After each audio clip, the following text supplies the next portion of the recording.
condition in the society. Government also work on it, and in the society, some of the people have feminists and they also support the women. And just look upon this. We are working on this, and a quote that said, Tajo Mandita Ujjwala Bhava Maham Shakti Shivalika. It means women are adorned with luster and brilliance that she can become strength.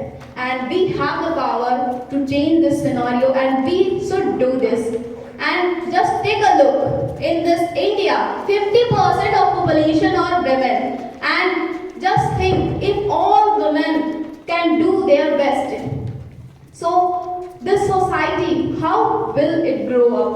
And this can change the India and its situation. We are going to become third largest economy, and it will also help become the superpower to the India. And all, I want to conclude my speech thanking you all for paying heed to my words. Thank you so much and have a fantastic day.